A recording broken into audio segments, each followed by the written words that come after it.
За хонхой ордныхын шинэ оны минь бас шинэ сарын минь төргий.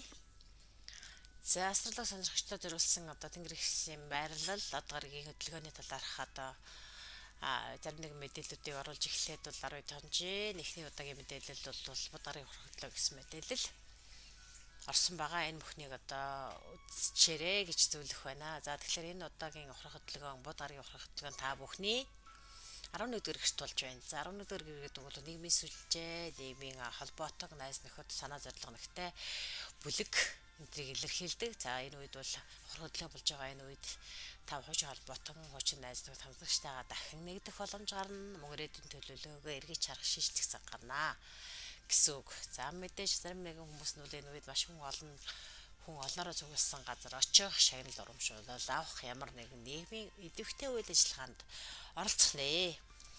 За 12 сарын 1 шинэ сар таны 11-р гэрт гарч байна. За шинэ сар бол та бүхэнд шинэ хүнтэй танилцах, мөн дээрэс нь хуучин найз нөхдөдтэйгээ уулзах ийм боломжийг олгоно гэж байна. За зарим нэгэн хүн харилцаагаа шинжлэх, чухал үйлдэлд оролцох, мөрөөдөлтөд хүрэх зарим нэгэн алхмуудыг хийх юм боломжлдох нэ. За 12 сарын 6-нд бол Марс гарыг таны 7 дугаар гэрт уучлаарай 7 дугаар гэр шүү. 7 дугаар гэрт ухрах хөдөлгөөн хийж байна. За Марс буюу ангараг гараг.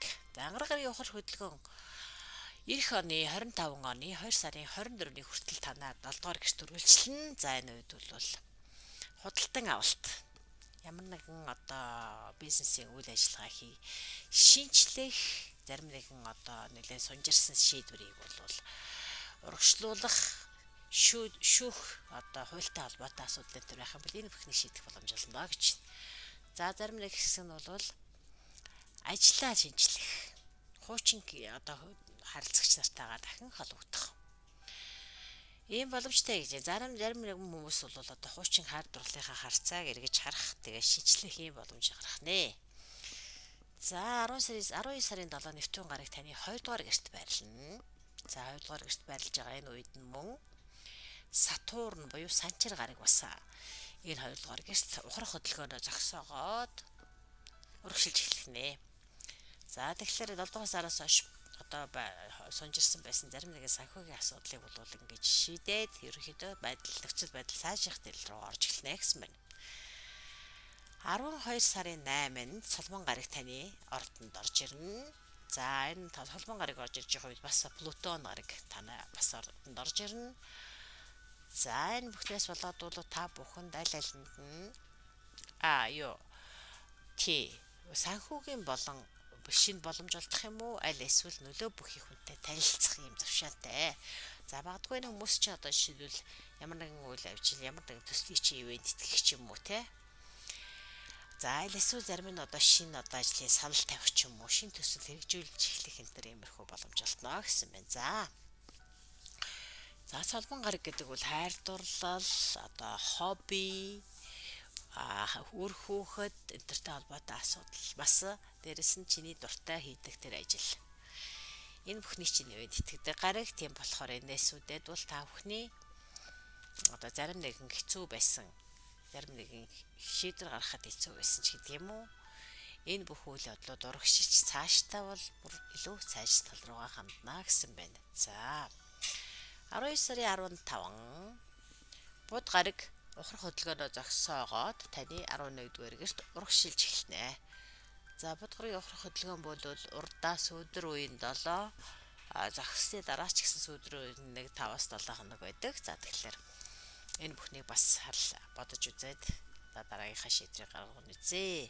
За 12 сарын 15-нд бас тэргэл сар гарна. Таны 5 дугаар гэрт тэргэл сар 15-ны сар. За энэ үед бол шинэ мэдээ.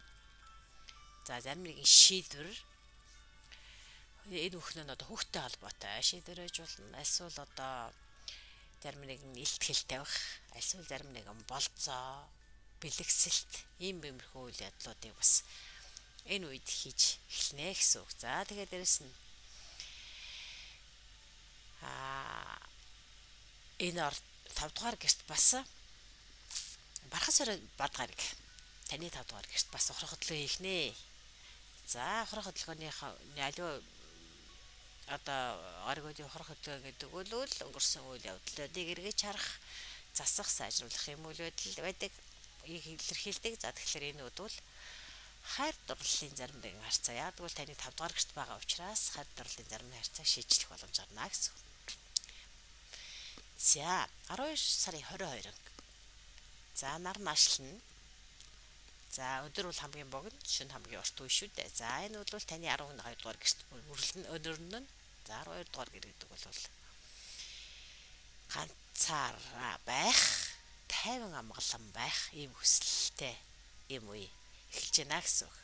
За 12 сарын 22-нд. За 12 сарын 30. Шин сар таны 12 дугаар гэрт гарна. За магадгүй энэ үед бол таны шин сар гарна гэдэг шиний нэгнээс дараагийн одоо 15-ны хүртэл үргэлжлэх хугацаанд цагаачлалтай холбоотой шинэ нэг мэдээ сонсож магадгүй гэж. За тэгээд ерөнхийдөө амьдралын утга учирыг танин мэдэх, тэрнээс суралцах. За тэгээд оюун санааны одоо хөгжил, тэр талын одоо сүнслэг оюун санааны мэдээллийг судлах иймэрхүү сонирхол төрнө гэж байна. За магадгүй зарим нь шинэ хүнтэй танилцсан, аль эсвэл хол байгаа хин нэгнээс танд мэдээ ирнэ.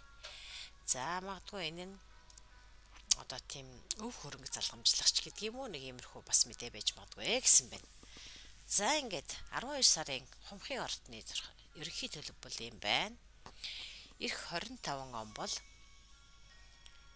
таны хувьд шинэ одоо ирээдүйн шин төлөвлөгөө, шин бүхнийг одоо төлөвлөж судалж эхлэх юм уу байх нэ.